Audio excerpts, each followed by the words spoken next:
This is World Insight, a special program about China-U.S. relations. Although there are still many uncertainties in the future, the significance of the Phase 1 trade deal should not be underestimated.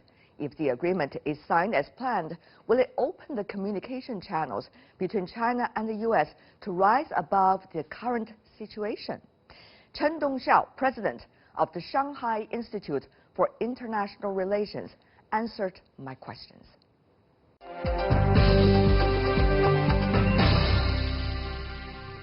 We should never underestimate the importance of Phase 1 deal.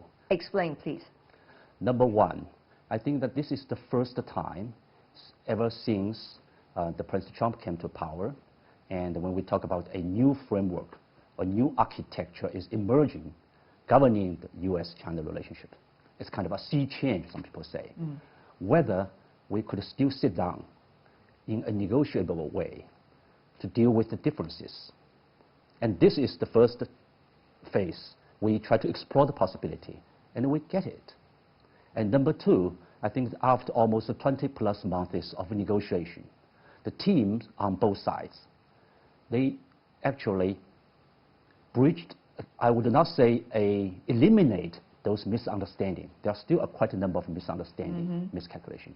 But they have bridged the gap, largely narrowed the gap of their perception of the original position, and therefore reach this Phase 1. Give me some examples, if you can. For instance, in terms of how to deal with the so-called different systems, economic system of both sides. Yeah. Quite a number of the people on American side, at the very first beginning, they said that, okay, since China is so different economically or even politically, so why we not continue to engage with China on this kind of deal?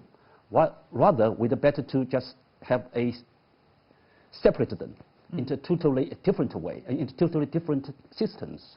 This is so-called a decoupling or disengagement. I think that impressed me quite vividly that when Lighthizer, in his interview by American media, he said that these two countries, one American system, one Chinese systems, so differently, it will take a long time for us to work out a way to integrate them.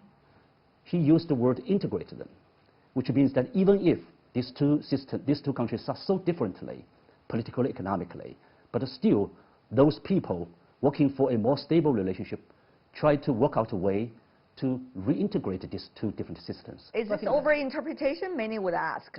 Whether it's a strategic understanding or just a diplomatic gesture during a process of negotiation? I would not read his words, but by quoting his words, it seems that at least some of those professionals, those people really in charge of negotiations, they have a more balanced and more sophisticated understanding of these two different systems, and also try to work out a way to deal with it. If Phase 1 is as important and significant as you just indicated, what do you think would be a great mechanism for the two to work it out?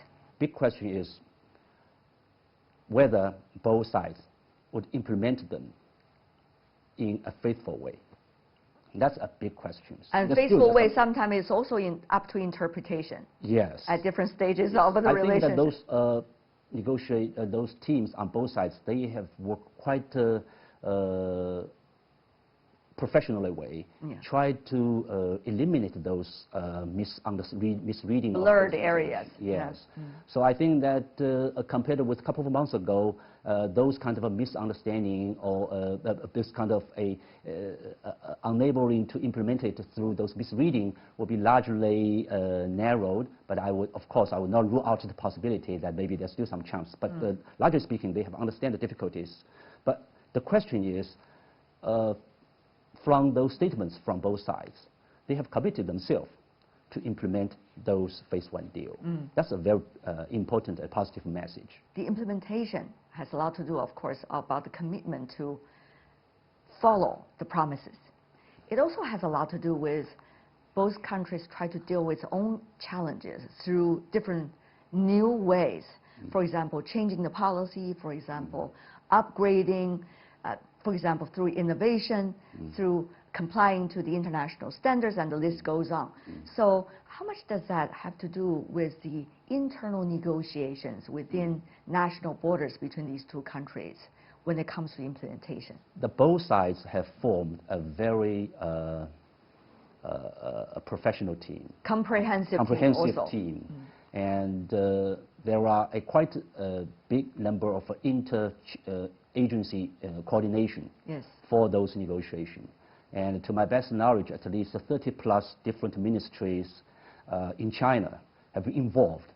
And therefore, those consensus has been reached through those 20+ negotiations. And this process itself will help mobilize the consensus and mobilize those forces to implement in the future.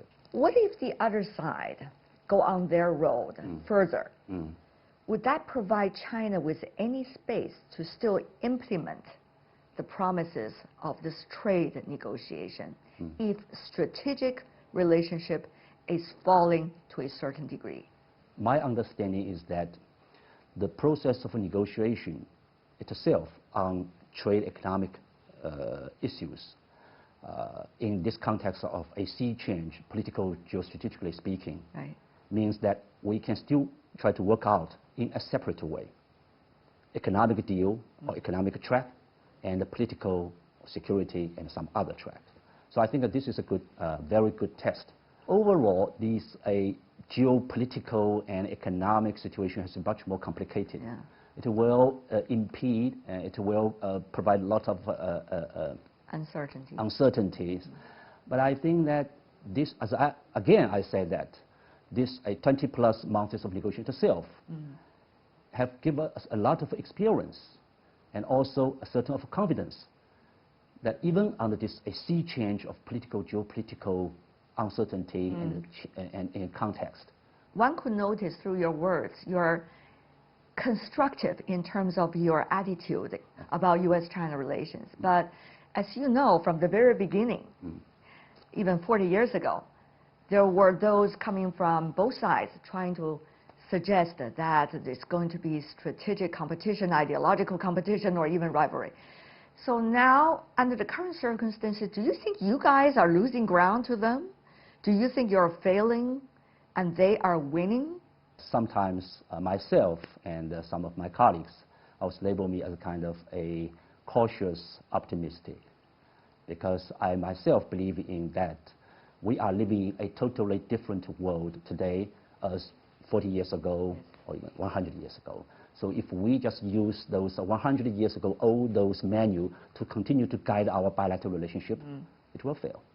And because we are living in an extremely interconnected, hyperconnected, and increasingly interdependent world.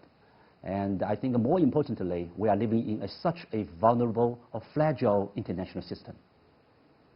There's no other way for either United States, whether it's from the state level, governmental level, or the average people, or from Chinese side, that we can deal with those challenges alone.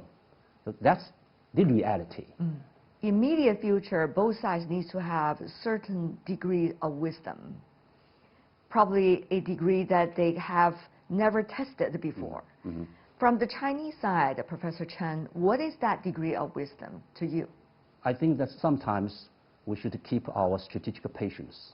Don't get swayed by this a very immediate phenomena or incidents.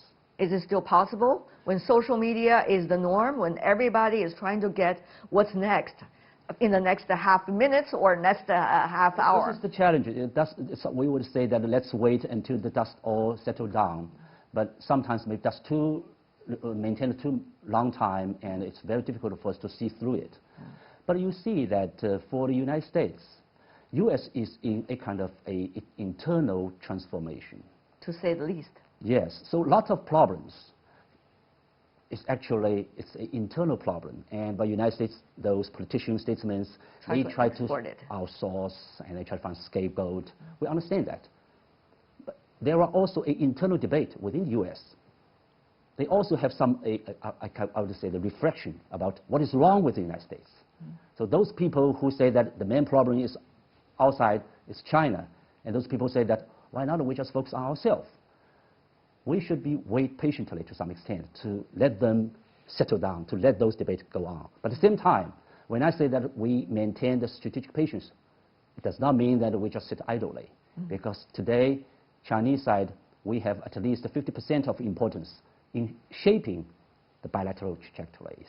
And as long as we stay on those, what we call a peaceful rise, and work with others, including the United States, on those common challenge, I think that sooner or later, this bilateral relationship will again find a new kind of a rebalance or equilibrium. As one well-known in China in terms of China-U.S. relations, what would you provide to the policymaker? You already talked about this phrase, strategic patience. Well, I think that, again, come to those phase one deal. We need to implement it in good faith.